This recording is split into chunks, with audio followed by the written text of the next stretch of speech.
하나님 말씀은 신약성경 누가복음 10장 25절에서 37절까지입니다. 신약성경 110쪽에 있습니다.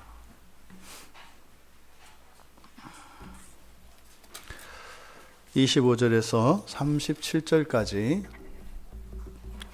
우리 한 절씩 교독하겠습니다. 제가 먼저 읽겠습니다. 어떤 율법 교사가 일어나 예수를 시험하여 이르되 선생님, 내가 무엇을 하여야 영생을 얻으리이까?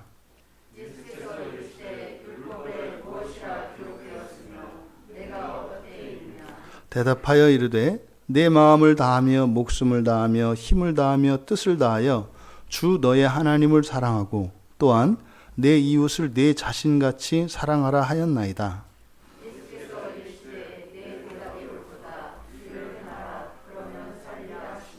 그 사람이 자기를 옳게 보이려고 예수께 여짜오되 그러면 내 이웃이 누구니이까? 예수께서 대답하여 이르시되 어떤 사람이 예루살렘에서 여리고로 내려가다가 강도를 만나매 강도들이 그 옷을 벗기고 때려 거기 죽은 것을 버리고 갔더라. 마침 한 제사장이 그 길로 내려가다가 그를 보고 피하여 지나가고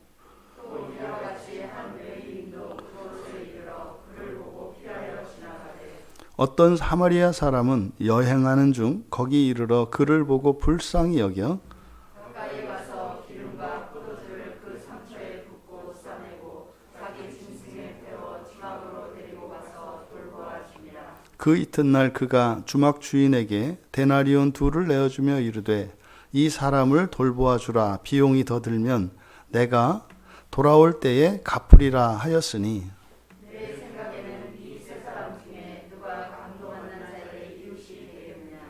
이르되 자비를 베푼 자니이다. 예수께서 이르시되 가서 너도 이와 같이 하라 하시니라. 아멘. 잠시 기도합니다. 진리를 깨닫게 해주시는 성령님, 이 시간 어리석은 설교자를 통하여 하나님의 말씀이 선포되어질 때 오직 하나님의 진리만이 들려지게 하시고 깨달아지게 하시고 믿어지게 하셔서 참으로 진리로 저희들의 몸과 마음과 영혼과 저희들의 인생을 바꾸시는 하나님의 재창조의 능력을 경험하게 하옵소서. 감사하며 예수님의 이름으로 기도하옵나이다. 아멘. 거룩한 주일 예배에 참석하신 여러분들, 또 멀리 인터넷에서 불편한 중에 예배에 참석하신 여러분 모두를 환영하고 축복합니다. 오늘 이 시간을 통하여 정말 여러분들이 생애적인 그런 하나님의 은혜를 경험할 수 있기를 축복합니다. 설교의 제목은 영생을 얻으려면입니다. 영생을 얻으려면. 지금 본문에는 어떤 율법 교사가 예수님께 영생에 관하여 질문하고 있는 내용이고 그것에 대해서 예수님께서 대답을 하셨습니다.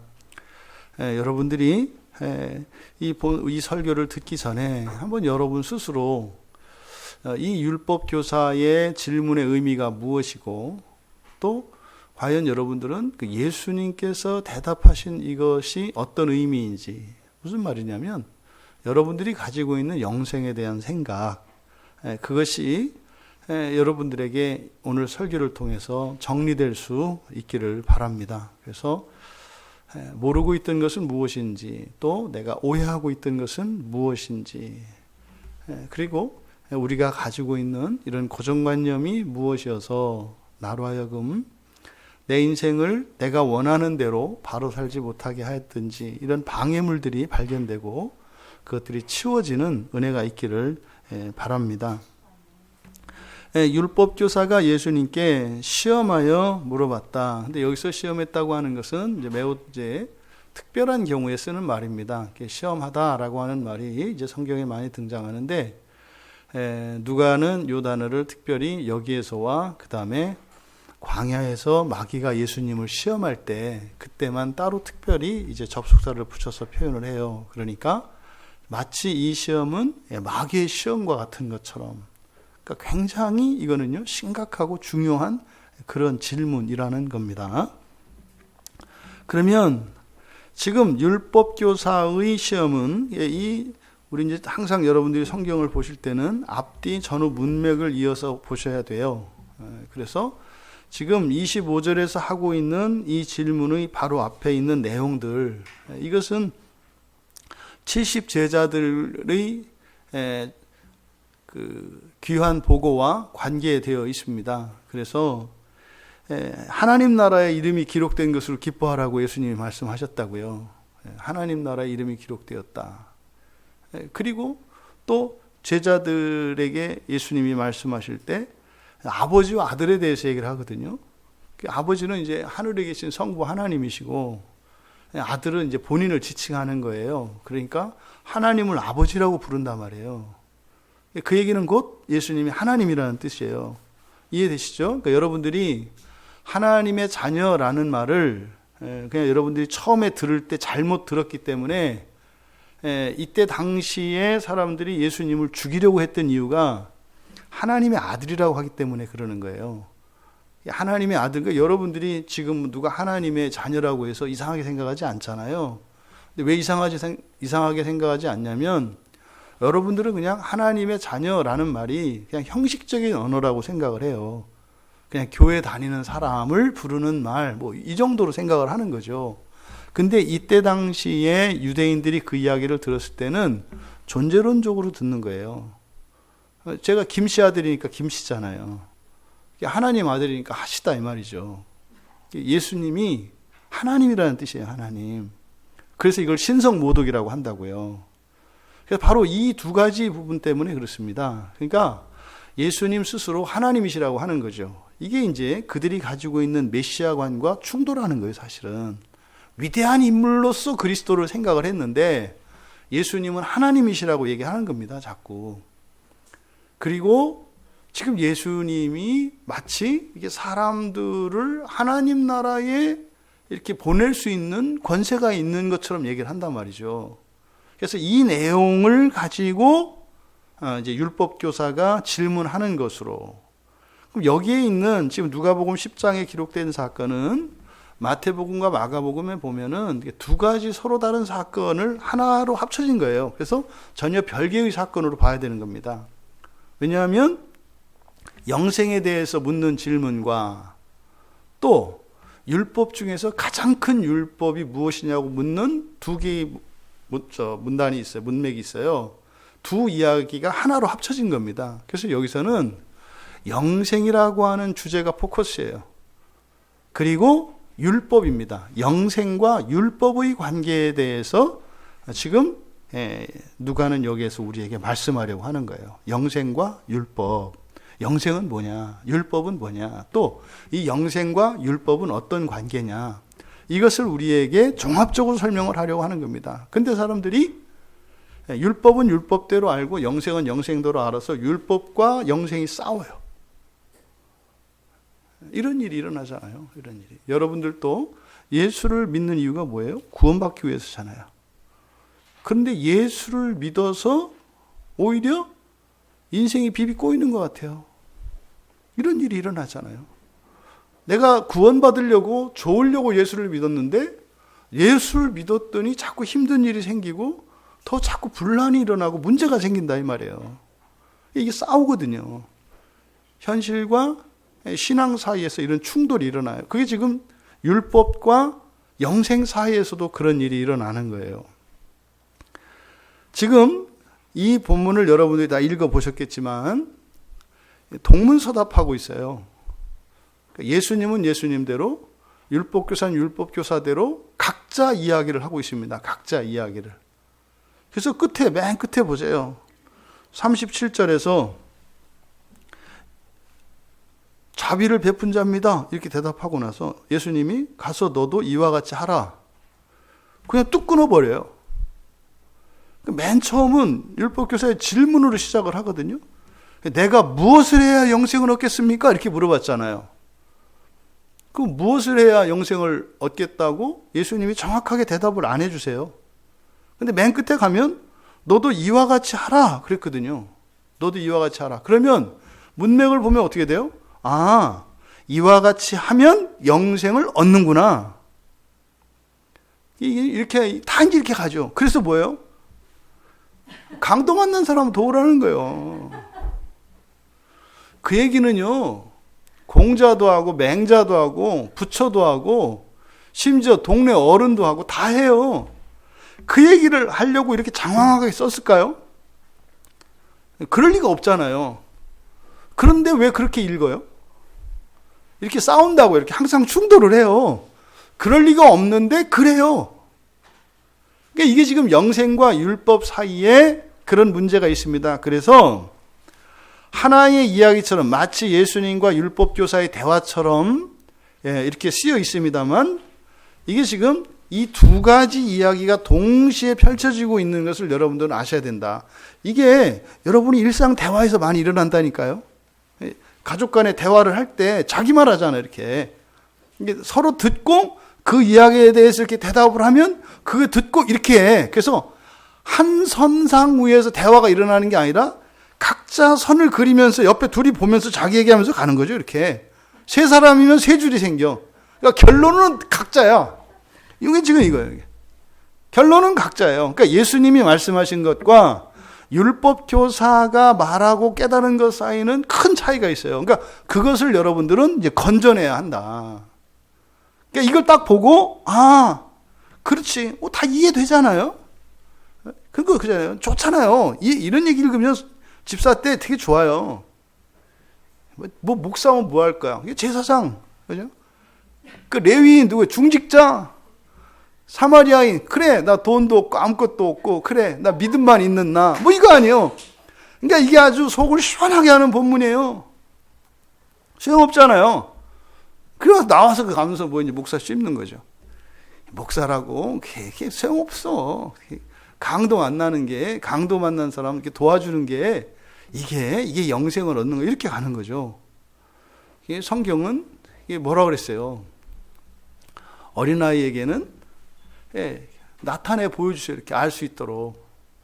그런데요, 지혜 있고 슬기 있는 자에게는 깊이 감춰져 있다 그랬잖아요. 성경을 단편적으로 보니까 맨 처음에 교회 온 사람들은 뭐 도덕성도 없고 이랬던 사람들이 왔을 때 보고 그냥 뭐 공자한테 배우듯이 그렇게 배우면 돼요. 도덕을 배우면 돼요. 그 사람들이 볼 때는 도덕을 배우죠. 어려운 사람 도와주라는 거구나. 감동이 되잖아요. 감동이 되잖아요. 또 이거 여러분 찡하게 얼마든지 설교할 수 있어요. 감동적으로. 그런 예화를 들어서. 그럼요. 한번 가슴 찡, 눈물 찔끔, 헝금 뗄강, 나가면 끝. 그게 뭐예요, 그거. 그게 아니라고, 그게. 그러니까 여러분들은 성숙한 지혜 있고 슬기 있는 자들 아닙니까? 그러니까 어떻게 해요? 깊이 감춰진 진리를 여러분들을 발견해야 되는 거죠. 아니, 그 얘기 들으려고 여러분이 여기 왔어요? 다 아는 얘기지. 뭐 이미 다 아는 얘기고 집에서 가르치는 얘기인데 그게 아니죠. 그래서 여러분들이 통찰력 있게 이 말씀에 담긴 진리를 깨달을 수 있기를 바랍니다.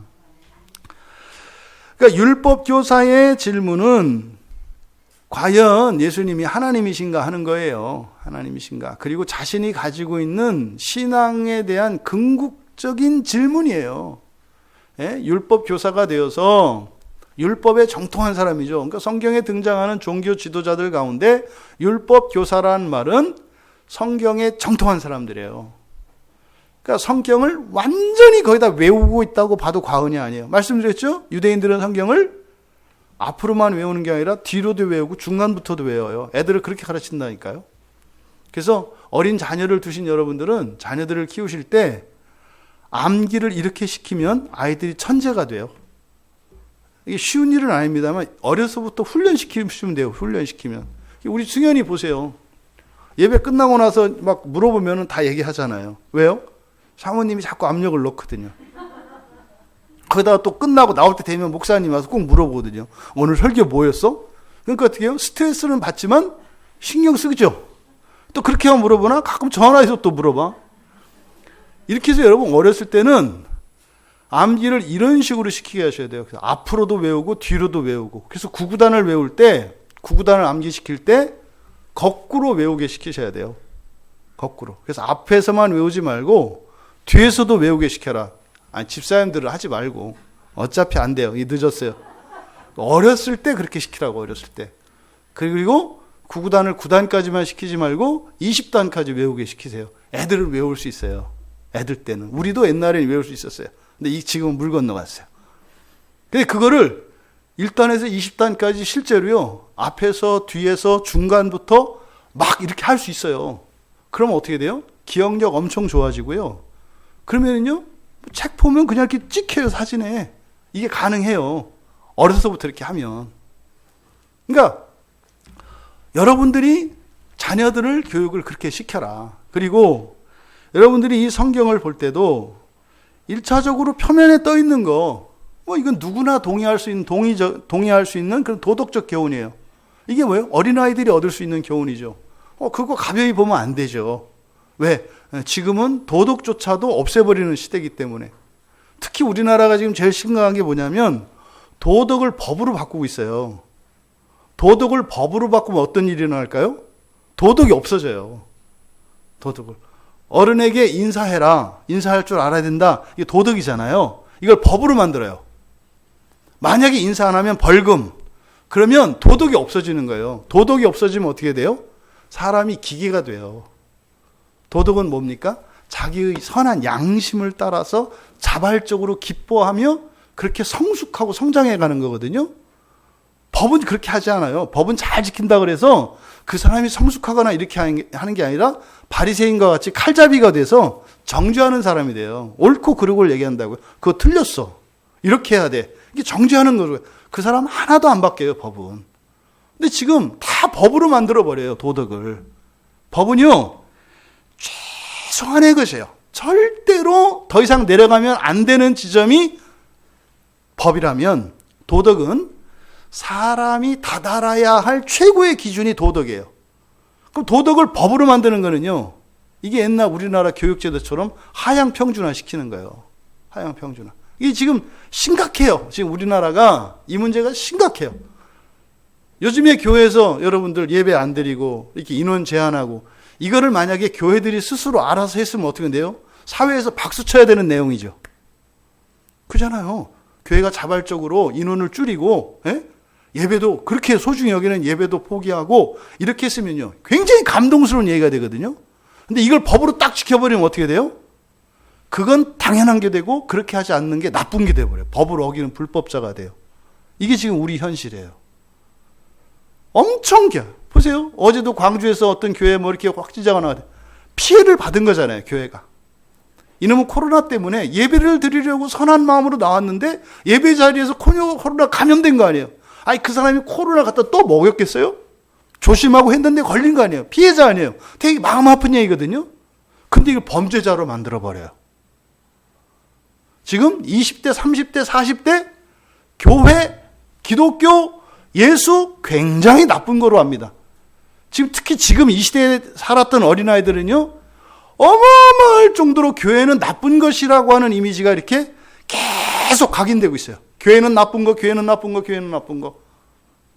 이게 어저께 우리가 오늘 이제 장례식에 다녀왔던 임원문 성도님이 이렇게 된 거 아니에요. 어느 날 교회 다니다 교회에서 그 잘못된 관행을 보고, 그러니까 가난한 사람을 무시하고 아주 좀 인간적으로 조금 좀 덜 된 사람인데 돈이 있다 그래서 그 사람을 높이는 걸 봤어요, 교회 안에서.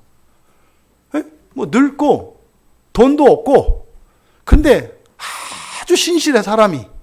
근데 집사를 안 시켜줘. 근데 교회 나온 지도 얼마 안 됐고 아주 못돼 먹었어. 동네에서 평판도 안 좋아. 근데 이 사람을 금방 집사시켜. 그리고 나서 임원문 성도님이 교회에 대해서 회의를 느낀 거예요. 왜?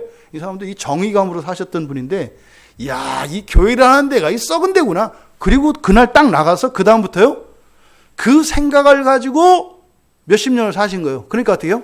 점점 그 생각이 견고해지죠. 그러니까요, 교회는 나쁜 곳, 나쁜 곳, 나쁜 곳, 나쁜 곳, 나쁜 곳. 그러니까요, 목사의 목자도 싫어했다잖아요. 교회의 교차도 싫어했다잖아요. 왜요? 잘못된 것을 확실한 것으로 믿고 계속 그 생각을 하면 이게 진리처럼 견고하게 돼요. 지금 이 시대가 여러분 잊지 마세요. 지금 온통 매스컴에서 나오는 얘기는 딱 하나예요. 교회 나쁘다. 예수 나쁘다. 거짓말이다. 구원 없다. 이게 지금 계속 쏟아지고 있어요. 계속 드라마며 영화며 이거 다 의도적으로 만들어지는 거예요. 다. 제 주변에 옛날에 여기까지. 자,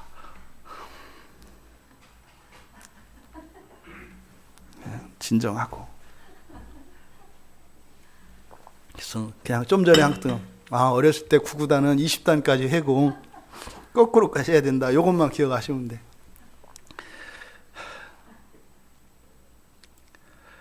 예수님은 하나님이세요. 이게 지금 율법교사가 성경에 정통한 사람이거든요. 그 얘기 하려다 이렇게 나갔는데, 그러니까요, 훤히 꿰뚫고 있는 사람이 성경을.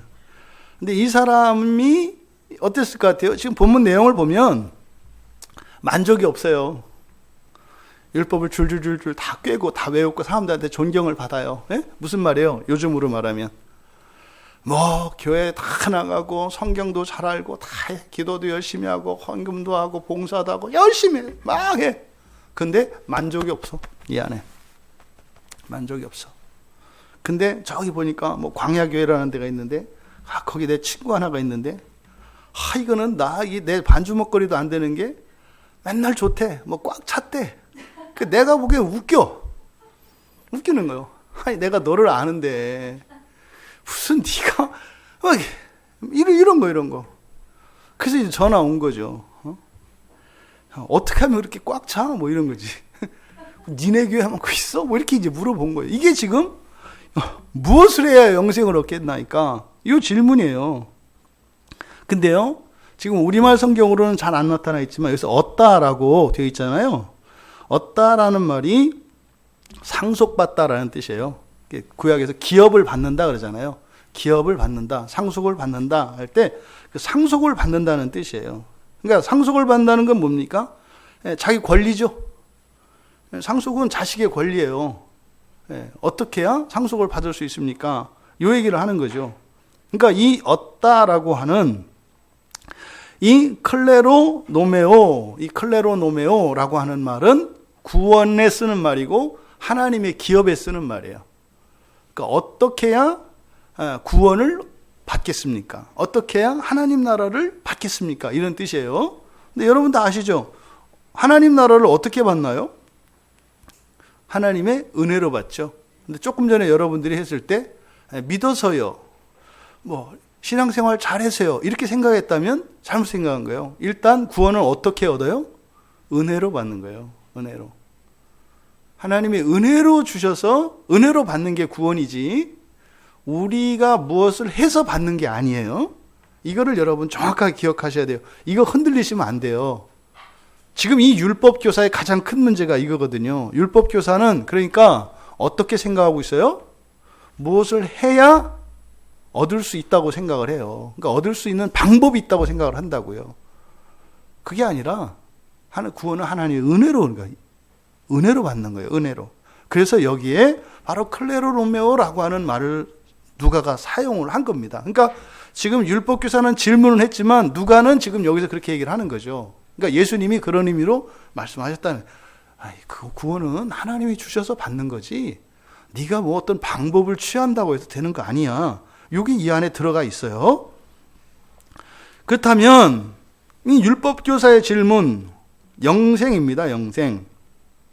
어떻게 해야, 무엇을 해야 영생을 얻겠습니까? 이것은 지금 율법교사가 예수님을 시험하는 문맥이라고 그랬죠. 그런데 율법교사는 뭘 제일 잘 알아요? 율법을 제일 잘 아는 사람이죠. 율법교사니까. 그러니까요, 자신 있는 것을 가지고 지금 예수님을 시험하려고 하는 목적이에요. 여러분들이 우리도 발레에 대해서 아니? 발레할 때 신는 신발이 뭔지 알아? 걱정하지 마. 나도 몰라. 근데 가만히는 진짜 그런 얘기를 하시나 이럴 거예요. 그런 건 원래 질문도 아니거든. 그런 거거든요. 근데 그 정도가 아니라 그 율법 가운데에서도 지금 예수님은 함정에 빠뜨리려고 하니까 뭐겠어요? 정말 직접 해보지 않고 다달아보지 않았던 사람은 절대로 알 수 없는. 그러니까 율법을 공부했다 하더라도 아무나 알 수 없는, 그러니까 율법을 공부하지 않았으면 절대 알 수 없고, 율법을 공부했더라도 정말 아무나 알 수 없는 그런 문제, 이거를 꺼내서 예수님한테 질문을 했겠죠. 그러니까 지금 예수님의 자격, 예수님이 진짜 하나님인가를 시험하려고 하는 거예요. 그때 꺼낸 게 바로 이 영생 문제였다고요. 근데 보세요. 율법 교사가 질문을 탁 던졌어요. 그러면은 율법 교사가 이 질문을 던질 때는 이게 뭐 비장의 무기죠. 필살기. 그죠? 그럼 예수님이 절대로 대답할 수 없을 것이라고 생각을 했을 거예요. 그랬더니 자기 생각이 맞았어요? 틀렸어요? 맞았잖아요. 왜? 예수님이. 근데 거기에 대해서 이렇게 해야 돼! 이렇게 말씀하는 게 아니라, 이게 지금 성경이니까, 예수님 말씀이니까, 율법에 무엇이라 기록되었으며 내가 어떻게 이렇게 당당하게 나와 있지만, 이게 일상 대화라고 생각을 해보세요. 우리야, 어떻게 해야 구원을 얻어? 이렇게 이제 내가 물어봤어요. 그랬더니 이제 우리가 그러는 거죠. 성경에는 뭐라고 써 있어요? 안다는 거예요? 모른다는 거예요? 모른다는 거잖아요. 지금 예수님이 그랬잖아요. 율법에 뭐라고 나와 있어? 너 율법에서 너 어떻게 알고 있어? 이렇게 물어본 거잖아요. 그러니까 뭐예요? 나 몰라라고 대답한 거예요. 율법교사가 듣기에는. 이렇게 얘기했더니, 그러니까요, 얼마나 기분이 좋았겠어요. 훌쩍했겠지 않으세요? 야, 이 한 방에 보낸 거 아니에요, 예수님을. 예? 통쾌하게. 지금 뭐 사람들이 벌떼같이 몰려들고 있잖아요. 하나님이네, 뭐네. 근데 기적을 일으켰네, 뭐했네. 해봐야 뭐해. 나만 못한 걸. 그러니까요, 굉장히 기뻤을 거예요. 그러니까 지금 이 문제가, 그리고 사실 이렇게 녹록한 문제가 아니에요. 여러분들은 영생이라는 말을 많이 들어요. 근데 이게 구약 성경에는요, 이때는 신약 성경이 없잖아요. 구약 성경에는요, 영생이라는 말이 그 두꺼운 책에 딱 4번 쓰여요. 딱 4번. 성경에 4번만 나오는 말이에요. 그러니까 이거 보기 어려워요. 지금은 컴퓨터로 영생 치면 쫙 나오잖아요. 옛날에는요, 처음부터 끝까지 어디에 있는지 알아야 찾아가는 거예요, 이렇게.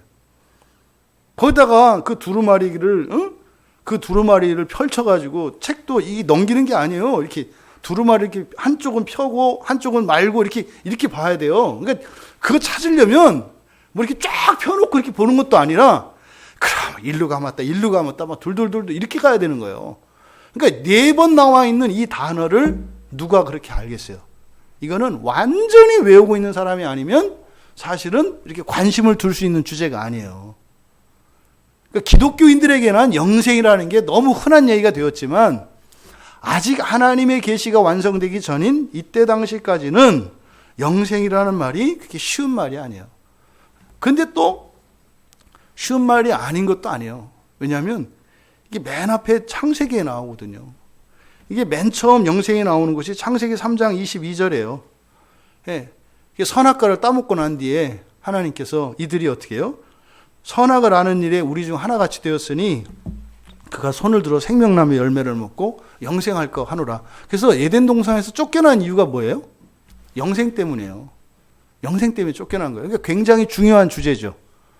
그런데 사실은 그게 그렇게 중요하게 여겨지지 않아요. 왜? 많이 나오지 않으니까. 그리고 이 단어가 나오는 것이 시편 133편 3절, 그리고 다니엘서 4장 34절, 그리고 12장 2절에 이 영생이라는 단어가 나와요. 근데 이 영생이라는 단어가 이렇게 4번밖에 언급이 안 돼요. 이게 굉장히 희소하다고요. 그러면 어떻게 영생을 얻어야 되는가? 에덴 동산을 쫓겨났잖아요. 그러니까 에덴 동산, 영생을 얻는다는 건 다시 뭐예요? 에덴 동산으로 돌아가는 거죠. 쫓겨났잖아요. 영생 못하게 하려고. 그러니까 에덴 동산에 가면 된다는 거예요. 근데 그거에 대한 답이 없어요, 성경에. 다만 다니엘서 12장 2절에 영생을 얻는 자도 있겠고라고만 언급되어 있어요. 그러니까 구약의 율법 교사들이 사실은 나중에 공부를 하다 보면은 끝에 가서 사실 해결해야 되는 문제가 뭐예요? 영생 문제예요. 왜? 에덴 동산에 쫓겨난 뒤로 인류의 역사가 이제 이 죄의 역사로 막 쭉 펼쳐졌거든요.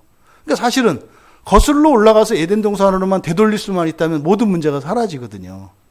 그런데 답을 찾을 수가 없어요. 근데 이 율법교사는 나름대로 답을 찾은 것 같아요. 그러니까 이 질문을 했지. 이 질문을. 그러니까요, 이 호승심이 있어요. 그러니까 이제 예수님을 가르치고 싶은 마음이 드는 거죠, 이렇게. 그러면 구약 성경을 어떻게 읽으면 이 영생에 대한 답을 얻을 수 있느냐? 예, 성경에 영생은 뭡니까? 영원한 생명이라는 두 개의 단어를 그냥 우리말로 이렇게 쓴 거잖아요. 영원한 생명. 그러려면 영원이 뭔지 알아야 돼요, 먼저. 영원하다는 게 뭔지.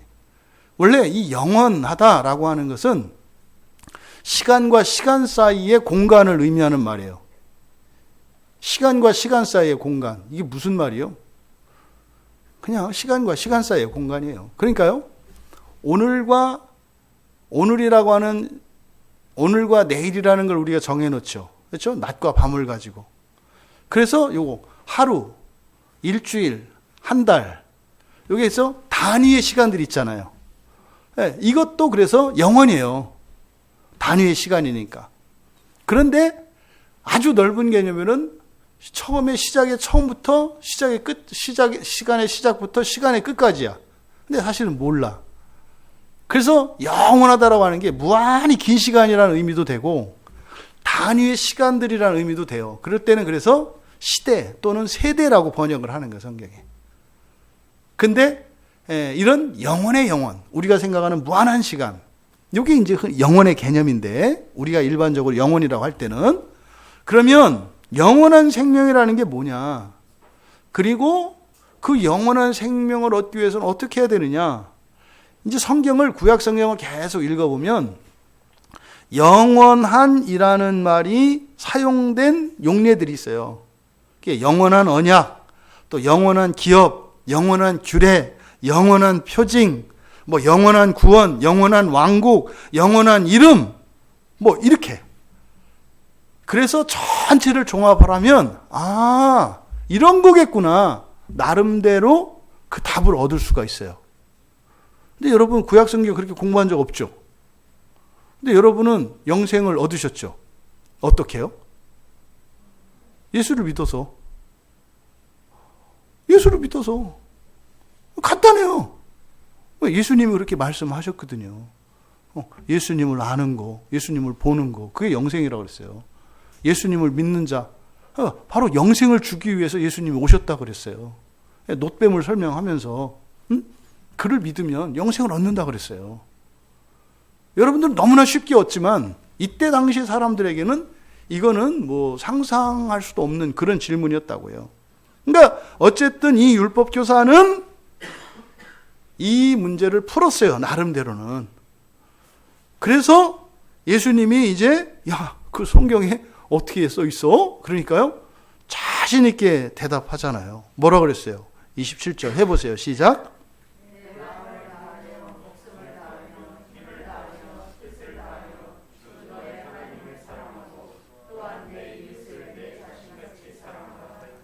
좋은 말이죠? 좋은 말이잖아요. 근데 지금 율법교사가 이렇게 말한 것은요, 그냥 단순히 성경을 인용한 게 아니라 뭐예요? 성경 전체를 요약한 거예요. 구약 성경을 요약한 거예요, 이게. 그리고 좀 더 구체적으로는 레위기 말씀과 신명기 말씀을 요약한 거예요, 이게. 레위기와 신명기를 요약해서 이렇게 얘기한 거예요. 그러니까 성경 전체를 요약한 것이고, 구약 성경 전체를 요약한 것이고, 이게 또 뭐예요? 예수님께서도 이렇게 말씀하시잖아요. 예? 가장 큰 계명이 뭡니까? 라고 물어봤을 때 이거 하잖아요. 그러니까 10계명에서 1계명에서 4계명까지 이게 뭐라는 거예요? 하나님 사랑하라는 계명이고, 5계명에서부터 10계명까지 이건 뭐예요? 사람을 사랑하는 계명이다, 이거예요. 그래서 모든 구약에 있는 율법이 사랑에 관한 계명입니다. 그래서 율법은 사랑의 율법이라고요. 사랑의 율법. 그러니까 지금 이 율법 교사가 이렇게 딱 얘기를 하고 나면 이쯤 되면은 예수님이 어떻게 되는 거예요? 우와, 해야 되는 거예요. 우와, 이렇게 하면서 코가 납작해지고 내가 앞으로 이 동네는 안 올게. 뭐 이러고 가야 되는 거예요. 율법교사 생각은 그랬죠. 그런데 예수님이 대가 보통 센 게 아니거든요. 기가 안 죽어요. 기가 안 죽어. 전혀 미동도 안 해. 그러면서 예수님이 뭐라 그래요? 너 잘났다. 옳다고요. 너 잘났다. 너 좋겠다. 율법 많이 알아서. 이거요. 너 잘났다. 그럼 그거를 행해라. 그러면 살겠네. 여기에는 여러 가지 의미가 있어요. 너 알면서 왜 물어봤어? 그죠? 들통난 거예요, 사실은. 모른다고 물어보더니, 선생님 이러더니, 이게 뭐요? 알고 물어본 거예요, 알고 물어본 거. 너 잘났다. 너 잘난 네가 왜 나한테 와서 왜 물어봤어? 그렇게 살면 되지. 사실은 그걸 뒤집으면 뭐예요? 너 그렇게 안 되니까 왔지. 너 그거 알았는데, 안 되니까 온 거지. 근데 그 마음속으로 감추고, 너는 마치 알고 있는데 내가 모르는 것 같아서 확인하려고 왔다고 넌 생각했지만 사실은 네 마음속 깊은 곳엔 뭐 있어? 답이 안 되지. 율법을 찾아봤는데 율법을 알면 될 거라고 생각을 했는데 알고 났는가 되디? 안 되지. 이게 요한에 있는 거예요. 잘났다. 그러면 그렇게 하면 살면 되겠네. 좋겠네. 물론 예수님이 이렇게 빈정거렸을 리는 없어요. 저는 삐딱하니까 그렇게 빈정거리는 거 이렇게. 그런데 율법사는 요 순간에 어떻게 했어요? 아주 연약한 사람이거든요. 아차 했겠죠. 당했어요, 예수님한테. 왜요? 괜히 얘기하는 바람에 이게 속은 거예요. 그 답을 괜히 가르쳐줘가지고 마치 지가 알고 있는 것처럼 조금 전까지 나한테 얘기하라고 하더니 아니 자기가 알려준 답을 가지고 예수님이 어떻게 해요? 위기를 모면하는 것처럼 생각하고 스스로 자책했겠죠. 이놈, 이 조동이 이게 문제야, 이게 문제야. 그 모른다고 해서 여기까지 모른다고 해서 예수가 모른다는 걸 증명해야 되는데 답을 말해버렸으니 말이야. 근데 이 율법교사는 확신하고 있죠. 예수님은 몰라요. 자기 답을 이용해서 이렇게 위기를 모면한 것 뿐이에요. 그러니까요, 이거를 입증해야 되겠죠. 그래서 다시 한번 질문하는 거예요. 아주 요걸 가지고 내 답을 가지고 마치 아는 것처럼 딱 위기를 모면하네. 그래? 그러면 당신이 알면서 그런 것이 아니라 모르면서 내 얘기를 듣고 아는 척 하라는 것을 내가 입증하겠다. 그죠? 그래서 다시 한번 질문해. 그러니까 자기가 준 답을 알고나 하는 거냐? 예수님한테 이제 되질문하는 거예요. 그 질문이 뭐예요? 내 이웃이 누구예요? 이거요. 그러면 그런 거죠. 그래요? 그럼 예수님, 내가 조금 전에 얘기한 내 말 중에서 하나만 물어봅시다. 뭔데? 그럼 제가 말할 때 하나님을 사랑하고 내 이웃을 내 몸과 같이 사랑하라고 할 때 내 이웃이 뭐게요? 예수님도 알면 알겠네요? 이렇게 되질문한 거예요. 내 이웃이 그러면 이때 이웃이 누구예요? 이렇게 물어본 거죠. 그러니까요.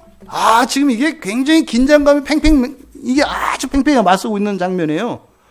그러니까 그때 예수님이 또 어떻게 해요? 또 긴 빼는 소리를 해요. 모른다고 하든지 뭐 이렇게 하면 되는데 대답을 바로 하지 않고 어떤 이야기를 쭉 들려주시는 거예요. 이렇게 이야기를. 그럼 이야기할 때 율법교사는 어떤 생각을 하겠어요?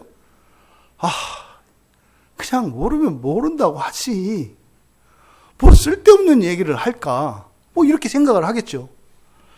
그때 이제 율법교사는 어려서부터 이게 청종하는 훈련이 되어 있기 때문에 잘 들었겠죠. 예수님 말씀을 그대로 또 듣고 다 외웠을 거예요. 한 글자도 안 틀리고. 예수님 말씀한 걸 다 외웠을 거라고. 그걸 여기다 써놓은 거 이렇게. 그래서 예수님이 말씀하신 내용, 내용은 그런 거잖아요. 예루살렘에서 여리고로 가는 길에 어떤 사건이 있었는데 강도 만난 사람이 있었다는 거잖아요. 근데 그때 세 사람이 지나갔다. 제사장도 지나가고 레위 사람도 지나가고 사마리아 사람도 여행하던 사마리아 사람도 지나갔다. 근데 그 중에 제사장, 레위 사람 다 피해서 보고도 피해서 도망가고 그리고 사마리아 사람이 그 사람을 데려다가 자기가 타고 가던 뭐 지금으로 말하면 자동차 아니에요. 차에다 탁 모시고 그러고서는 호텔 잡아주고 거기다가 자기 노잣돈 다 내놓고 그리고 호텔 주인에게 이 사람 깰 때까지 병원 의사 데려다가 치료 계속 해줘라. 내가 갔다 올 때 나머지 비용 지불하겠다. 이러고 갔다는 거 아니에요. 되게 감동적인 얘기예요. 온통 교회에서 이런 감동적인 얘기 나오잖아요. 이렇게 이렇게 했는데 이렇게 했다. 와 이게 뭐예요? 가슴 찡 눈물 찔끔 동전 뗄강 이거요 다. 거의 이게 2000년 동안 계속 되는 거예요. 계속. 그러니까 이 얘기를 쭉 예수님의 얘기를 들어보니까 율법교사는 뭐라고 판단했느냐? 이야기 자체가 이미 번지수가 틀렸어. 그러니까 지금 얘기를 들어보니까 내가 던진 질문을 이해하고 있지 않아. 예수님 보니까. 율법교사 생각에. 왜?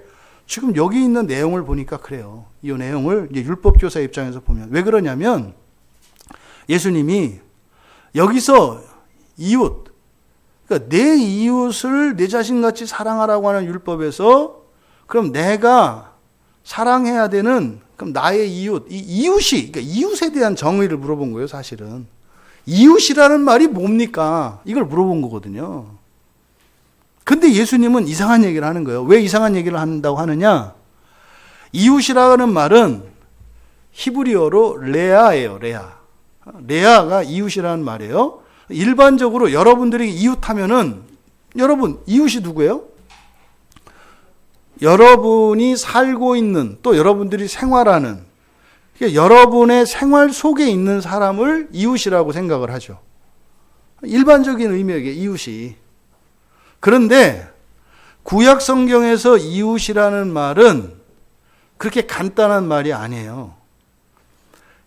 이 단어가 창세기 15장 10절에 가면 이제 아브라함이 이름이 바뀌기 전 아브람이었잖아요. 이름이 바뀌기 전에 흔히 횃불 언약이라고 하는 것을 여호와 하나님하고 언약을 맺어요. 그때 언약을 맺을 때 이게 목숨을 건 언약이거든요. 그래서 재물을 놓고 언약을 맺어요. 근데 그때 어떻게 하냐? 재물을 반으로 쪼개요. 재물을. 예? 소를, 염소를, 양을 이렇게 반으로 쪼개서 양쪽 딱 벌려놓는다고요. 그리고 그 가운데를 지나가요. 그 무슨 맹세냐면 이 언약은 깰 수 없다는 거죠. 둘로 이게 죽은 그 재물을 살릴 수 없죠. 돌이킬 수 없다 이 말이에요. 또 반대로 이 언약을 깨면 어떻게 된다? 죽어야 된다. 피의 맹세, 목숨의 맹세예요. 그러면 재물을 반으로 갈라서 이렇게 놨잖아요. 그러면 두 쪽이 됐잖아요. 이것을 이웃이라고 해요. 구약에서 이웃이라는 개념은 그냥 대충 주변에 사는 사람이 아니에요. 이거는 뭐예요? 한 지체예요, 지체. 우리 교회에서 말하는 지체라는 말 있죠. 예수님의 몸이라고 하잖아요, 우리가. 예? 여러분, 우리가 한 몸입니다. 그러잖아요. 그래서 이 구약 성경에서 이웃이라는 것은 단순히 생활을 함께 사는 사람이 아니라 뭐예요? 오늘날 우리들의 언어로는 사실은 가족이에요, 가족. 오늘날 우리들의 언어로는. 그러니까 왜요? 뗄래야 뗄 수 없는. 그렇잖아요. 가족이 원수 같아도 뭐 떨어질 수가 없죠. 평생을 안 보고 살아도 가족은 가족이에요. 그러니까 구약 성경에서 이웃이라는 말은 이런 말이에요. 그럼 이걸 또 뒤집어서 이제 율법적으로 해석하면 어떻게 돼요? 여러분의 이웃은 교회 안에 있는 게 아니라 교회 바깥에입니다. 완전히 뒤집어 버리는 거죠. 근데요, 인간적으로 들으면 그럴싸하지 않아요? 그치, 우리끼리 서로 도와주는 것보다 믿지 않는 사람 도와주는 게 이게 더 감동적이지. 이거는 매우 인간적인 생각이에요. 그러면은 하나님의 이웃은 마귀겠네? 예? 하나님을 따르는 천사가 아니라 귀신들이 이웃이겠네? 그거 말도 안 되는 생각이죠. 성경에서 이웃은 떨어질 수 없는 관계. 그러니까 유대인들이 가지고 있었던, 그러니까 예수님 당시에 유대인들이 가지고 있던 이웃은 누굴까요? 유대인이에요. 유대인들에게 있어서 이웃은 유대인이라고, 유대인. 근데 문제는 예수님이 예화로 들었던 얘기에는 보아하니 강도 만난 사람의 이웃을 물어보셨잖아요. 근데 누구예요? 강도 만난 사람의 이웃은 예수님이 하신 말씀 속에서는 사마리아 사람이잖아요.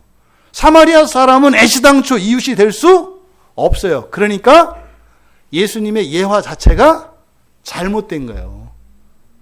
이게 잘못된 예화라고. 그러니까 예수님의 예화를 들으면 율법교사는 그렇게 생각했을 거예요. 차라리 무식하면 말이나 말지. 자기가 모른다는 것을 장황하게 얘기를 해서 들통내고 있네? 이렇게 생각을 했을 거예요. 그게 잘못된 얘기라고 한 거예요. 그러니까 기본적으로 이 율법교사가 가지고 있는 율법에 대한 이해, 그것이 사실은 잘못됐다는 것을 예수님이 가르쳐 주는 거죠. 근데 율법교사는 자기를 기준으로 예수님의 이야기를 보니까 틀린 얘기가 됐죠. 근데 사실은요, 네가 틀렸다고 가르쳐 주고 있는 거예요, 예수님은. 이 이야기를 통해서. 이해되시죠? 그러면요, 이 이야기 속에서 사실은 이 율법교사에게 해주시려는 말씀이 여러 가지 의미가 있어요. 예수님이 하신 이야기 속에서 구원이 필요한 사람, 영생이 필요한 사람이 누구요? 이야기 속에서는 강도 만나서 길에 너부러져 있는 사람 아닙니까? 근데 율법교사는 예수님의 이야기 속에 등장하는 누구예요? 제사장이거나 레위인이거나 사마리아인 중에 하나죠. 율법교사 입장에서 봤을 때. 근데요, 사마리아인은 절대로 될 수 없죠. 왜요? 사마리아는 부정하거든요. 그래서 보세요. 그럼 누가 강도 만난 자의 이웃이냐? 이렇게 물어봤을 때 이 사람이 뭐라 그래야 돼요? 예수님이 얘기하신 건 제사장, 레위인, 여행하는 사마리아인 그랬잖아요. 그럼 대답하려면 제사장이요? 레위인이요? 여행하는 사마리아인이요? 그러니까 아니 선택지가 요 세 개밖에 안 주어져 있어요. 그러면 3번이요? 이래야 되잖아요. 근데 이거를 뭐라 그래요? 주관식으로 바꿔버렸어. 자비를 베푼 자니이다. 이거는요, 사마리아 사람이 자비롭다는 얘기가 아니에요. 사마리아 사람을 입에 올리기 싫다는 얘기예요. 왜요? 부정하거든요. 사마리아는 땅도 밟지 말아야 되고 입에도 올리지 말아야 되는 말이에요. 그러니까요, 사마리아라는 답을 말할 수가 없어요. 그래서 자비를 베푼 자입니다. 그러니까 여기서 자비를 베푼 자입니다라고 할 때는 대답이라고 하기보다는 비웃음을 역설적으로 나타내고 있는 거예요. 참. 자비를 베푼 자요. 그래요. 자비를 베푼 자요. 여러분, 지금 뭐 이런 질문은 뭐 누구라도 다 할지 않겠어요? 우리 승현이한테 물어봐도 무조건 100점 만들 거예요. 누가 좋은 사람이야? 뭐 이렇게 하면 당연히 얘기하지 않겠어요? 그러니까 그거를 굉장히 역설적으로 지금 비웃음을 나타내는 거죠. 그러니까요, 이건 뭡니까? 예수님 당신은 바로 율법의 이웃이 누구인지도 모르고 있군요. 근데 반대로 예수님은 이 얘기를 통해서 네가 지금 이렇게 알고 있잖아. 근데 너 율법을 잘못 알고 있어. 이렇게 말씀을 하는 거예요. 지금 서로 충돌하고 있어요. 서로. 예수님은 율법교사의 잘못을 알고 지금 바로잡아 주시려고 하는데 율법교사는 어떻게 해요? 모르고 있네. 왜? 자기 기준하고 다르니까. 계속 충돌하고 있다고요. 하지만 예수님이 보통 뻔뻔한 게 아니에요. 그럼 이쯤 되면 알아들어야 돼. 사실 유대인들 사이에서는 이렇게 하면 알아듣는 얘기거든요. 사마리아 사람을 자비를 베푼 자라고 말했잖아요. 잘못 얘기한 거잖아요. 사마리아 사람이라고 해야 되는데 자비를 베푼 자 그랬잖아요. 그럼 유대인들 사이에는 이 말을 들으면 실수. 그래. 내가 잘못 말 이렇게 해야 되는 거거든요. 그런데 예수님이 여기서도 그 37절을 보면은 28절과 똑같은 말씀을 반복하세요. 뭐라 그래요? 가서 너도 이와 같이 하라. 무슨 말이에요? 맞다는 거죠. 맞다는 거. 그리고 나서 뚝 끊겨버려요. 그러면 여러분 보세요. 여러분, 너는 사실은 네가 영생을 나에게 물어봤지? 어떻게 영생을 얻겠냐고 물어봤지? 그럼 네가 영생이 필요한 사람이라면 이 이야기에서는 누구예요?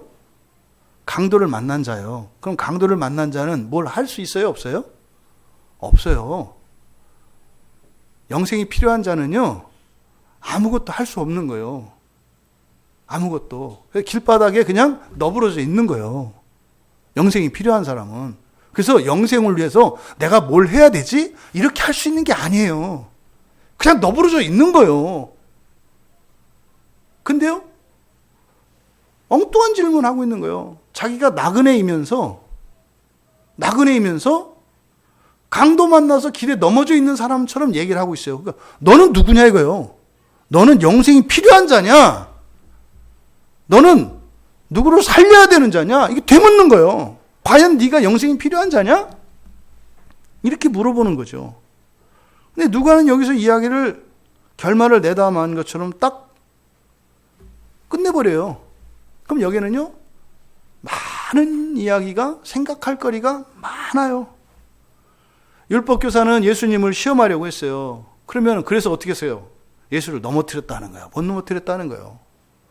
또 이 율법교사가 예수님에게 던졌던 그 질문에 대해서 답을 얻었다는 거예요. 얻었다는 거예요. 또 율법교사가 이긴 거예요. 예수님이 이긴 거예요. 일체 평가를 안 해요. 그리고 딱 끝내버려요. 답은 여러분에게 맡긴 거예요. 답은 여러분에게. 그러니까 이걸 가지고 여러분들이 깊이 묵상을 하셔야 되는 거예요. 그리고 이거는 비유가 아니에요. 비유가 아니라 예화죠, 예화. 그렇죠? 비유라고 할 때는 예수님이 비유라는 말을 써요. 보통 이거를 저도 선한 사마리아인의 비유라고 해요. 그런데 이 사마리아인을 자비롭다고 한 건 예수님입니까? 율법교사입니까? 예수님은 선하다고 안 했어요, 이 사람을. 왜? 예수님의 포커스는 누구에게 있어요? 쓰러져 있는 이 강도 만난 사람에게 있어요, 포커스는.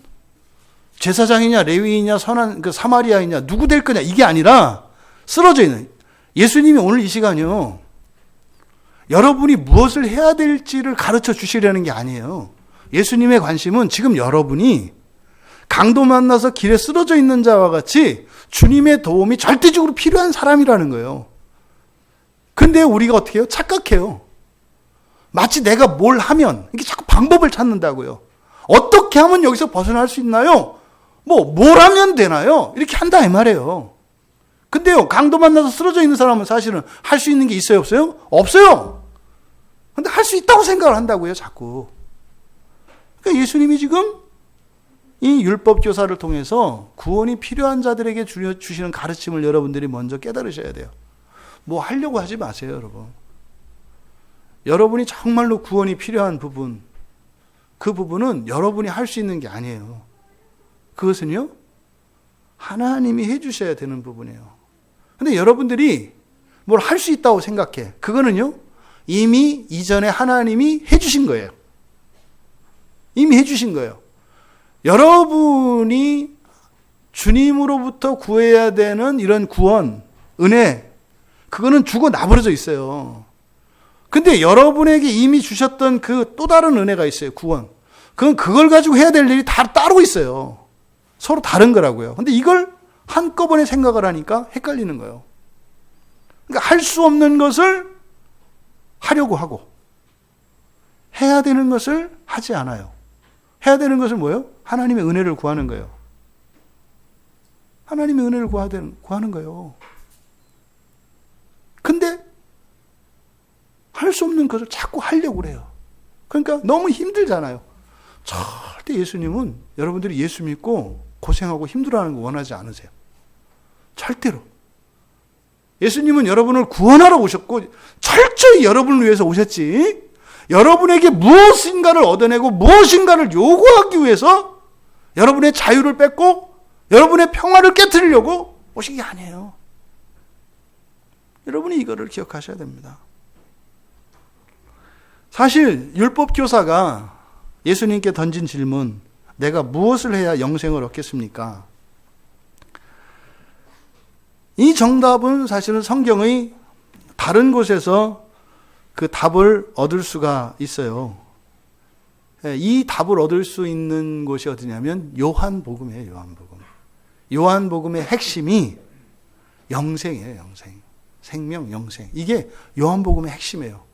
그래서 복음서에서 영생에 대해서 풍성하게 다루고 있는 것이 요한복음이에요. 그래서 사람들이 보통 성경책을 선물하거나 권할 때 처음에 요한복음을 권하는 이유가 뭐냐면 요한복음을 읽으면 영생에 대해서 알게 돼요. 영생. 근데 그 영생이 어떻게 얻어요? 요한복음 17장 3절에 아들을 믿는 자에게는 영생이 있고 이렇게 해요. 아들을 믿는 자에게는 영생이 있고 또 아들에게 순종하지 않는 자는 영생이 없다가 아니에요. 뭐였을 것 같아요? 외운 분은 말고 믿는 자에게 영생이 있고 순종하지 않는 자에게는 영생을 보지 못한다 그래요. 있어요, 없어요? 있어요. 예수를 믿고 순종하지 않는 사람들은 영생을 못 봐요. 이 율법교사에게 영생이 있어요, 없어요? 있어요, 이미 있다고요. 근데요, 그는 보지 못해요. 영생을 보지 못해요. 그래서 도리어 하나님의 진노가 그 위에 있느냐. 이게 무슨 말이에요? 영생을 가진 사람인데도 불구하고 이 사람은 어떻게 생각해요? 하나님의 진노 아래 있다고 생각을 해요. 예수를 믿고 구원을 받았는데 예수를 믿고 구원받으면서 살아가는 게 기쁘고 자유롭고 행복한 게 아니라 뭐예요? 괴로워 죽겠어요. 이게 임원문 성도님이 지난주 금요일 이전까지 살았던 삶이에요. 하나님 진노 아래 살았어요.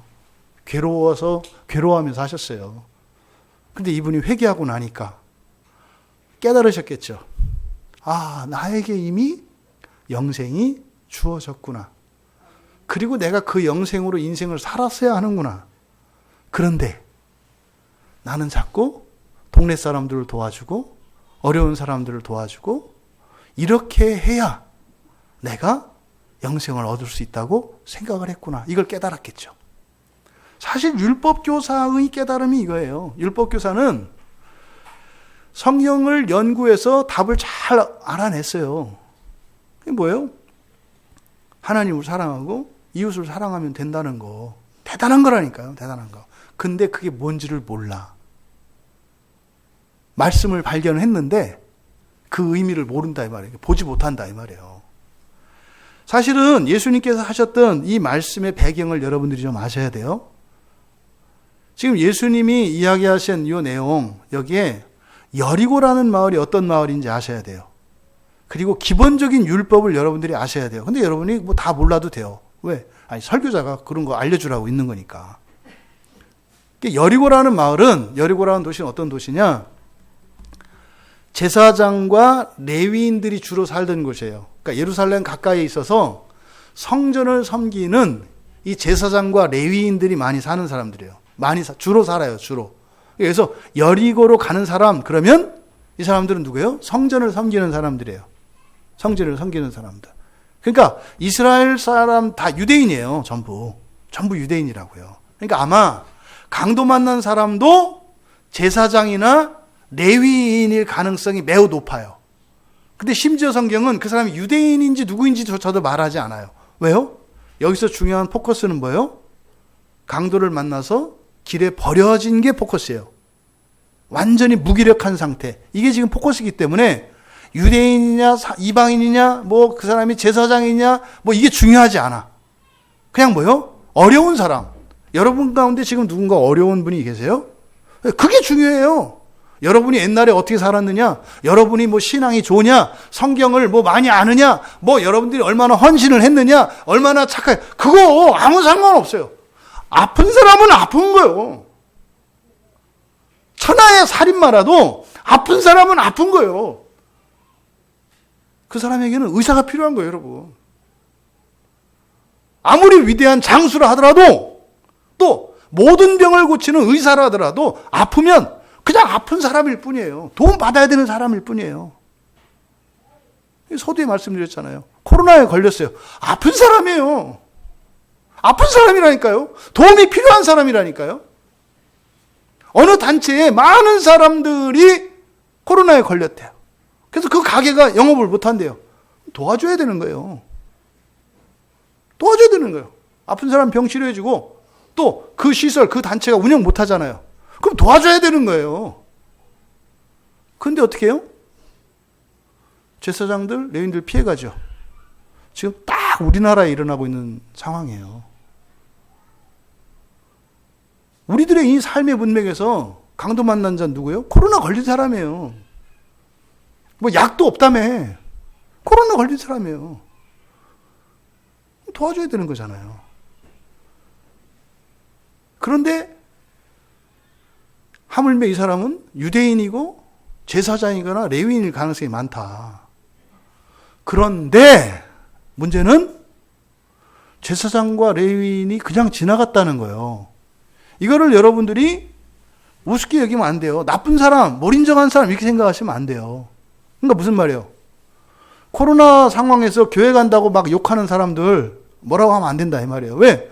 그 사람들은 그게 법을 지키는 일이고 그게 바른 일이라고 생각한다 이 말이에요.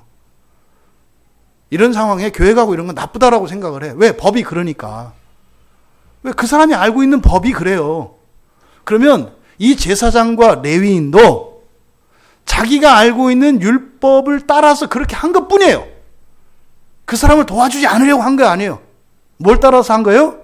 율법을 따라서 그렇게 한 거예요. 율법을 따라서. 그들이 가지고 있는 율법은요. 성전을 섬기는 사람은 거룩해야 돼요. 부정타면 안 된다 이 말이에요. 심지어는 다친 짐승도 불결해요. 그 접촉도 하지 말아야 돼요. 피 접촉하지 말아야 돼요. 더군다나 강도만 나서 길에 쓰러져서 죽었는지 살았는지도 몰라. 근데 인간적으로 목을 좀 도와주겠다고 갔는데 엄마나 이게 죽었어. 그럼 이 사람 어떻게 돼요?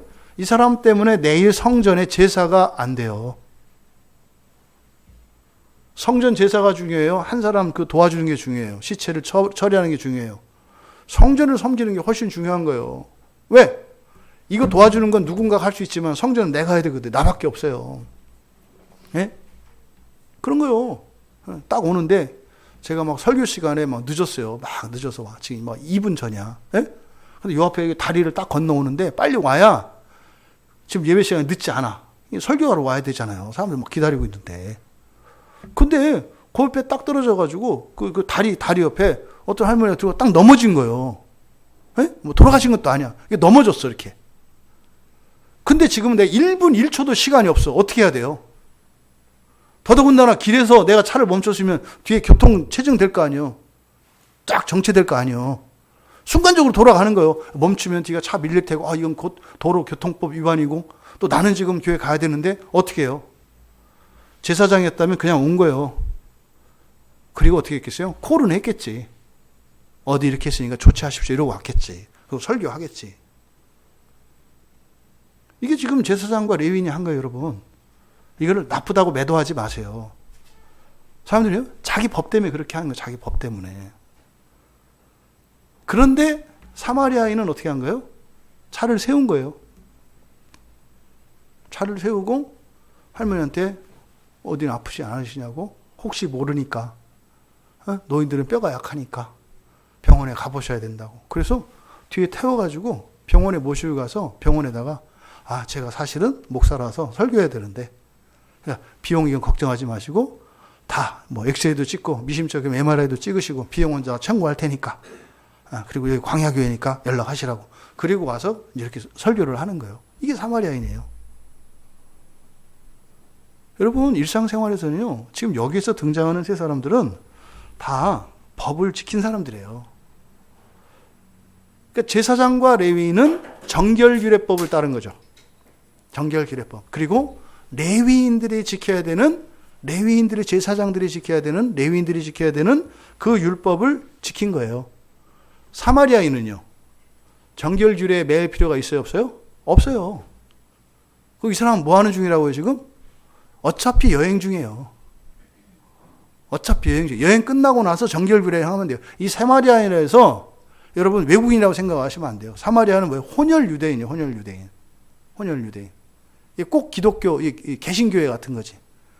교회로 치자면 뭐 로마 캐톨릭, 뭐 성공회, 그러니까 로마 캐톨릭이 뭐 제사장, 뭐 성공회가 레위인 뭐 이 정도 되죠. 그렇게 생각해요, 본인들은. 우리는 잡탕이라고 이렇게 혼혈이라고 생각을 해요. 우리가 사마리아 쪽에 가깝다고요. 우리가 너무 형식에 얽매일 필요가 없어. 그렇다고 형식이 없는 거 아니에요? 여러분 이걸 기본적으로 아셔야 돼요. 사마리아인도 율법을 지켜요. 그런데 이 사마리아인은 제사법이나 정결법을 따르지 않죠. 그러니까 사실은 이 사람은 도울 수 있는 거예요. 그렇다고 해서 이 사람이 법과 상관없이 그랬느냐? 아니에요. 아니에요. 이 사마리아인도 율법을 지킨 거예요. 신명기 10장 18절과 19절에 보면 이렇게 돼 있어요. 여호와는 나그네를 사랑하여 그에게 떡과 옷을 주시나니 너희는 나그네를 사랑하라. 이렇게 돼 있어요. 그래서요. 하나님, 여호와 하나님을 믿는 사람들은 반드시 나그네를 대접해야 돼요. 나그네라는 것은 집을 찾아오는 사람은 물론이고 이렇게 거리에서 어려움을 만나는 사람도 마찬가지예요. 근데 여호와는 어떤 분이래요? 떡과 옷을 주시는 분이래요. 그래서 이 사람도 떡과 옷을 준 거예요. 그러니까 제사장, 레위인, 사마리아인 전부 다 율법을 지킨 거다 이 말이에요. 근데 다 율법이에요. 근데 똑같이 율법을 지켰는데 어떤 사람은 욕먹고 어떤 사람은 선하다고 칭찬을 받아. 이거 바꿔야 되는 거죠. 선한 분은 하나님이세요. 그러니까 사실은 제사장도 레위인도 사마리아인도 똑같이 율법을 따랐을 뿐이다. 이걸 여러분들이 아셔야 돼요. 그래서 그동안 자꾸 사마리아인 되라고 했던 거 그거는 코에 걸면 코걸이, 귀에 걸면 귀걸이 자꾸 이렇게. 그래서 목사님들 가만히 들어보면 이렇게 했다 저렇게 했다 막 그래요. 왜 그러냐면 자기도 모르기 때문에 모른다 그래요. 근데 아니지. 모른다고 안 하지. 또 이상한 말 해요. 목사가 참 좋은 게 그거예요. 막 해서 여러분들이 막 못 알아듣잖아요. 기도하세요. 그러면 돼요. 다 여러분한테 책임 떠밀면 된다고. 목사님 뭐 설교 못 알아듣겠어요? 그래요? 설교 몇 번 더 들으세요. 또 더 들으세요. 모르겠어요. 기도하세요. 또 그럼 왔어. 시험 드셨네. 영적으로 가려 계신 거야. 이 진짜 목사가요. 마음만 먹으면 굉장히 편한 직업이에요. 굉장히. 그리고 막 되도 않는 얘기 막 해도 돼요. 왜? 우리 목사님 수준이 너무 높아서 우리가 못 알아듣는가 이렇게 생각하거든. 말도 안 되는 얘기를 했는데 성도님들은 다 착하거든. 그래가지고 그걸 해야 돼요. 뭐 횡설수설이야 이렇게 얘기하는 게 아니라 야 우리 목사님 철학적이지 않아? 그럼 또 그치 하나도 못 알아듣겠지. 야 수준이 높아. 왜 이런 얘기? 이게 지금 율법에 대한 잘못된 이해 때문에 그래요. 왜요? 여러분 말씀을 정리합니다.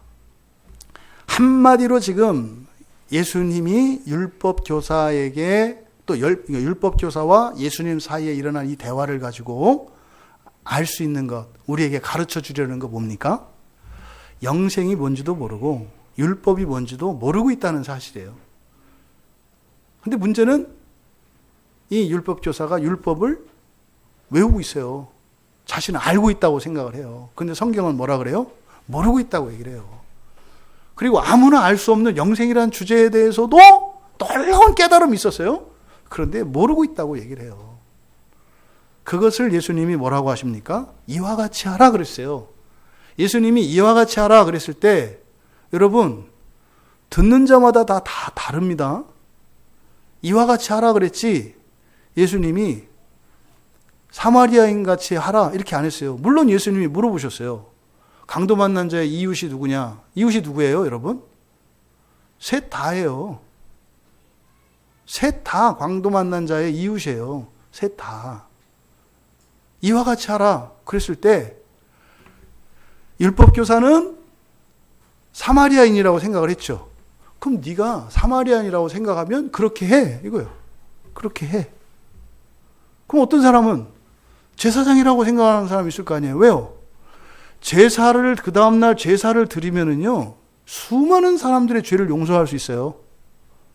오늘 이 한 사람을 안 도와주고 내일 제사장이 가서 제사를 드리면 수많은 사람을 도와줄 수 있다고요. 그럼 그렇게 해라 이거요. 네 마음대로 하세요. 사실은 여러분들이 그렇게 하시죠.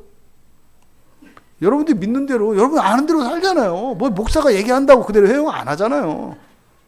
그러니까 예수님이 이같이 하라. 그래, 그냥 뭐 네 아는 대로, 네 마음대로 하세요. 뭐 이렇게 한 거예요.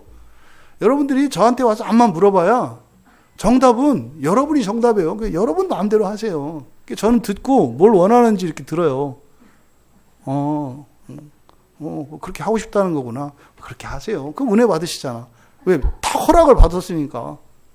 제가 반대로 하라면 틀렸다고 그러잖아요. 인간성도 없고 뭐 틀렸어 뭐 이렇게 할 거 아니에요. 예수님이 이같이 하라는 것은 상대적이에요. 그런데 사실은 이같이 하라는 말씀의 핵심은 뭐예요? 영생에 대한 질문이 있었기 때문에 이같이 하라고 하신 거잖아요. 그럼 영생과 관련져야 돼요.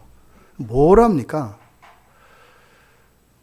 제사장도 생명을 살리기 위해서 그 사람을 도와주지 않고 갔다면 생명을 살린 거예요. 때로는 한 사람을 죽게 내버려 둘 때가 있어요. 반드시 살려야 되는 것만은 아니에요. 세상 일이 그렇다고요. 세상 일이. 그래서 이같이 하라, 이와 같이 하라는 말씀의 핵심은 뭐냐면 율법으로 생명을 살리며 살라는 거예요. 율법으로 사람을 죽이지 말고 네가 율법 가지고 날 시험해서 이렇게 하려고 하지 말고 율법을 가지고 네가 이렇게 잘하는 율법으로 생명을 살리며 살아라. 예? 이 얘기예요. 그래서 율법은 뭐다? 사랑의 율법이다 그랬죠. 여러분 율법은 구원을 위해 주신 것입니다. 그래서 사람들은 근데 율법을 자기가 읽고 이해한 대로 살아가요. 그러니까 여러분 율법을 지키세요. 하지만 율법에 매이지는, 그러니까 특정 율법에 매이지는 마세요. 율법이라는 게요, 이 죄로 가득 찬 이 세상에서는요, 어떤 율법을 따라가면 그게 생명을 때로는 살리기도 하지만 죽이기도 할 때가 있어요. 똑같은 율법인데 상황에 따라서, 그러니까 정결규례를 지키는 것은 사람을 살리는 거잖아요. 근데 죽어가는 그 사람 앞에서 정결규례를 지키면 그 사람을 죽이는 게 되잖아요. 그러니까 이 율법을 완전히 다 안다 하더라도 율법의 가장 기본적인 정신이 뭐다? 생명을 살리는 것이다. 이게 뭐라는 거예요? 이게 사랑하라는 거예요. 사랑하라는 말은 율법을 지키지 말고 니캉내캉 잘 먹고 이렇게 이 얘기가 아니라 율법으로 뭘 해라? 생명을 살려라. 이게 사랑하라는 말이라는 거죠.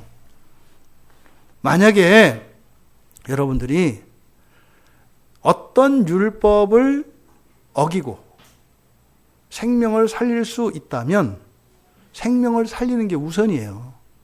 생명을 살리는 게. 살리고 나서 다시 그 율법을 집어드세요. 그랬을 때 그게 생명의 율법이 돼요. 그래서 이 강도 만난 사람, 그 사마리아 사람이 정결규례를 따르지 않고 바로 나그네를 도우라는 율법을 들었잖아요. 그랬을 때 그 강도 만난 사람이 살아나잖아요. 그렇게 해서 그를 도와준 이 사마리아 사람도 더욱 살아나는 거죠. 왜? 다음번에는 이 사람이 강도 만난 사람일 수 있거든요. 다음번에는. 그래야 그 사람이 나를 또 살려주잖아요. 두 번째로, 그러니까 첫 번째는 율법으로 생명을 살리라는 거. 그러기 위해서는 때로는 잠깐 율법을 내려놓을 수도 있다. 내려놓는다는 건 뭐예요? 다른 율법을 적용해야 된다는 거예요. 두 번째로 율법교사는 영생을 잘못 알고 있어요. 영생을 잘못 알고 있어요. 영생은요, 내가 영원히 사는 게 아니에요. 오늘날 기독교인들도 이런 생각을 해요. 영생 그러면 내가 영원히 사는 거. 뭐 기껏해야 하나님하고 함께 영원히 사는 거, 여기까지. 근데 하나님과 함께가 아니죠. 모두 함께예요. 모두 함께. 영생은요, 모두 함께 사는 것이 영생이에요. 모두 함께 사는 게. 근데 율법교사가 물어본 것은 내가 영원히 사는 걸 물어본 거죠. 모두 함께 사는 게 영생이다. 또 이 영생은요, 사람이 전 재산을 바치고 목숨을 바친다고 해서 얻을 수 있는 게 아니에요. 어떻게 얻는다고요? 은혜로 얻는 거라고요. 은혜로. 그러니까 누구는 함께 살 수 있고 누구는 함께 살 수 없고 없어요. 하나님의 은혜를 다 받을 수 있잖아요. 그러니까요. 우리가 누구랑 함께 살 수 없는 사람도 없다 이 말이에요. 모두 다 함께 살 수 있는 거예요. 모두 다 함께. 그러니까 예수님이 그를 믿는 자마다 영생을 얻게 하려고 놋뱀으로 들려진 뱀으로 이 세상에 십자가 오셔서 십자가에 달리신 이유가 영생을 얻게 하려고. 그러니까 예수님을 믿는 자는요 모두 함께 살 수 있는 거예요. 요즘에 젊은 목사님들한테 참 안타깝고 꼭 해주고 싶은 말이 있어요. 함께 사는 게 우선이에요. 함께 사는 게. 뭐 정통이니 개혁주의 이런 얘기보다 일단 함께 사는 게 우선이라고. 함께. 옳고 그르고는 그 다음에요. 함께가 우선이에요. 이게 영생이 가르쳐주는 교훈이에요. 우리는 예수 안에서 하나라는 거. 예수 안에서 하나라는 거. 아니 제가 오죽하면 저 교회로 짜장면 배달 오신 분도 예수 안 믿어도 예수 믿는 분이라고 하겠어요. 이게 하나님의 마음이에요. 어떻게 해서든지 하나라도 이 안에 가두시려고 하는, 이 안에 이게 하나님의 마음이에요. 그런데 오늘날 교회 안에서 어떻게 해요? 반란해요. 반란해.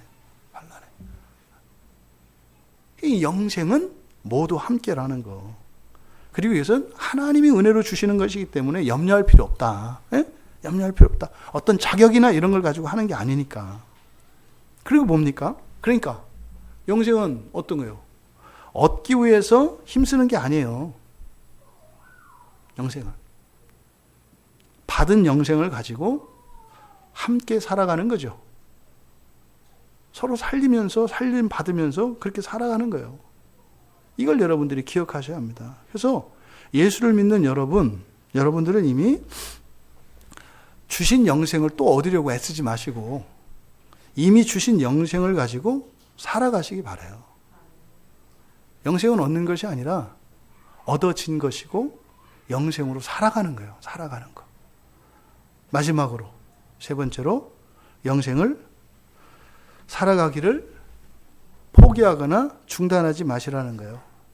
말은 쉽지만 여러분들이 이렇게 이웃을 사랑하면서 살아가려고 해보면 될 때도 있지만 그렇게 되기가 어려워요. 왜냐하면 도와주려고 해도 도와줄 수 없도록 그렇게 미운 짓만 해. 미운 짓만 해. 그러니까요, 도와줄 수가 없어. 그러니까 그 사람을 보고 하는 것이 아니라 뭐예요? 영생을 받았기 때문에 영생을 살기 위해서. 그러니까 사마리아 사람이 뭐 이렇게 자비하다, 선하다 이런 얘기 하지 마세요. 그 사람은요, 율법을 따라서 한 거예요. 왜? 영생을 받았기 때문에. 영생을 받았기 때문에 한 것 뿐이에요. 돈이 많았던 것도 아니고요. 착하기 때문이 아니고요.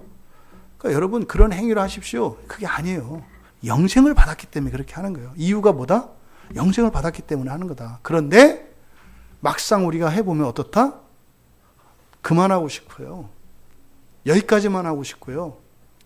그런 일이 일어나요. 경험이 돼요. 그럴 때 어떻게 해라? 아, 나는 영생을 못 얻었구나. 나는 신자가 아니구나. 이런 생각하지 마라. 에? 원래 그런 거다. 원래 그런 거다.